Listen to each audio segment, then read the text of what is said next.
The night began like every other night of success, quiet, expensive, and controlled. The penthouse stood 50 floors above the city, glass walls reflecting a skyline that shimmered like a crown made of light. Below, traffic moved like obedient ants above. The sky was calm, uncaring. Inside, everything was perfect, too perfect. He stood near the window, holding a crystal glass of untouched whiskey. The drink had been poured nearly an hour ago, yet not a single sip had been taken. It wasn't because he was thinking. It was because he felt something was wrong, though he didn't yet know what. The laptop on the marble table vibrated softly once. Then again, he turned slowly, irritation crossing his face. Notifications at this hour were common bank updates, overseas transfers, investment confirmations. Normally, they were comforting. Proof that the machine was running. He walked over and opened the laptop. The screen loaded longer than usual.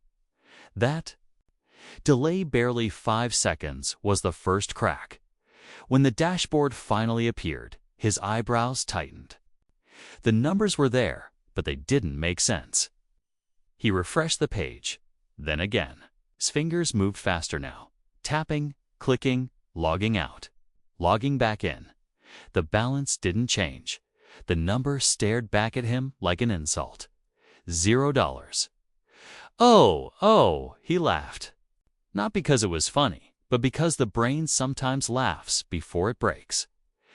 This is a glitch, he said aloud, his voice echoing slightly in the empty room.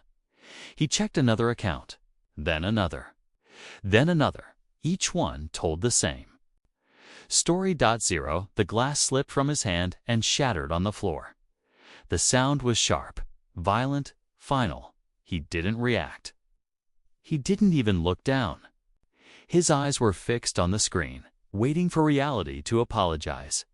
It deemed single quotes, a message from his bank. Urgent. Please contact us immediately regarding your accounts. Then another message from his lawyer. Then his business partner. Then his CFO calls began flooding in. For years, his phone had been a symbol of importance. It never stopped ringing. Investors, assistants, CEOs, politicians, everyone wanted his time. Tonight, the phone felt heavy. Accusatory, he answered one call. What the hell happened? The voice on the other end demanded, not greeting him, not respecting him. I don't know, he replied, suddenly unsure of his own voice. There's been a freeze. Authorities are involved. The offshore accounts, gone. The assets seized. The deal collapsed. Everything collapsed. The words stacked on top of each other, crushing him slowly. Impossible, he whispered. But the line went dead. One by one, the calls stopped coming. Messages turned cold.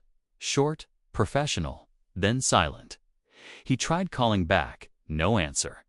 He scrolled through his contacts' names that once meant power. None responded. Some numbers were suddenly unreachable. Others rang endlessly. The silence was louder than any sound he had ever heard. He walked through the penthouse slowly, touching things as if they belonged to another life. The leather sofa. The abstract paintings he bought because critics said they mattered. The awards on the shelf, symbols of achievement that now felt like jokes. He passed the mirror in the hallway. For the first time in years, he didn't recognize the man staring back. His posture was still confident. His suit still tailored, but his eyes were empty, naked, afraid. Memories attacked him without permission. Private jets. Applause at conferences. Magazine covers. People laughing at jokes that weren't funny. Waiters remembering his name. Strangers respecting him before he spoke.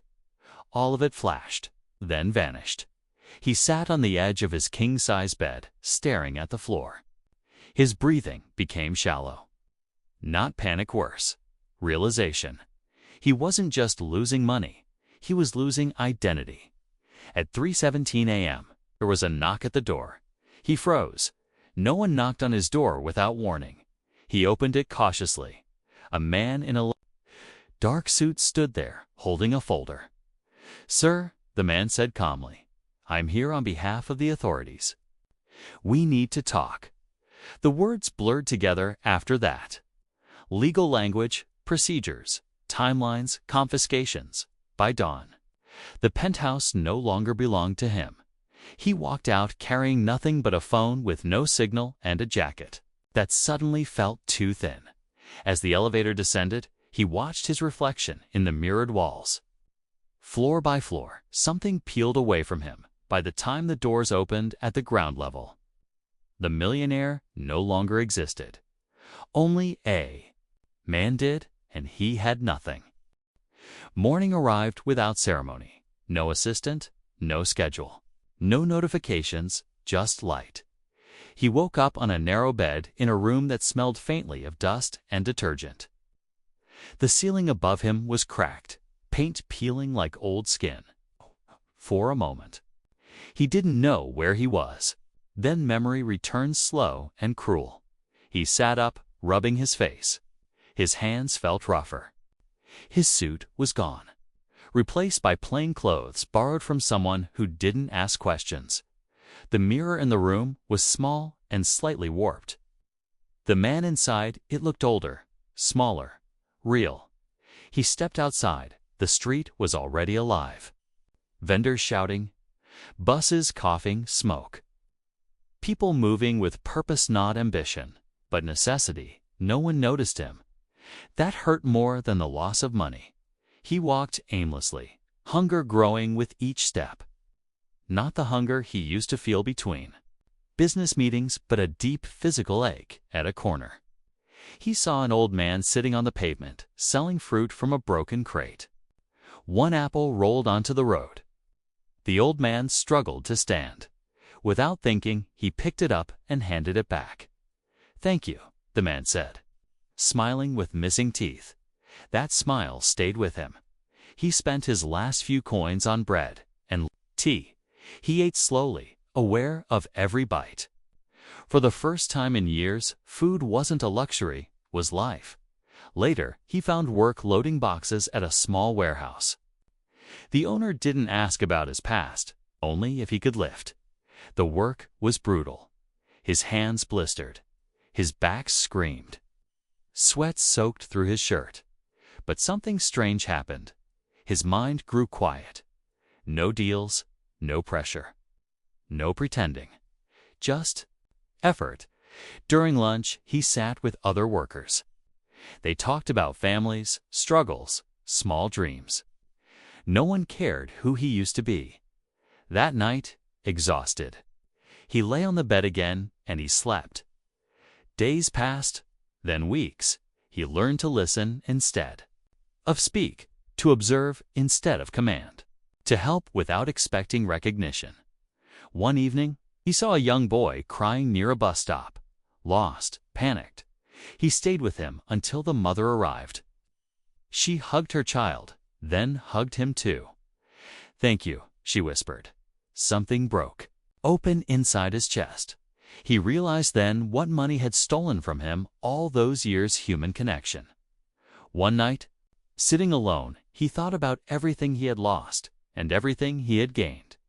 He no longer woke up afraid of losing status. He no longer chased validation. His worth was no longer measured by numbers. For the first time, he felt light. Months later, opportunity returned, not loudly, not dramatically. Quietly, someone noticed his discipline, his honesty, his calm. A small partnership, a fair deal. Nothing extravagant. He accepted it with gratitude, not hunger. As he walked down the street one evening, the same city lights glowed above him, but this time, they didn't impress him. He smiled because he finally understood. He didn't lose everything that night. He lost what was never real and gained what could never be taken away.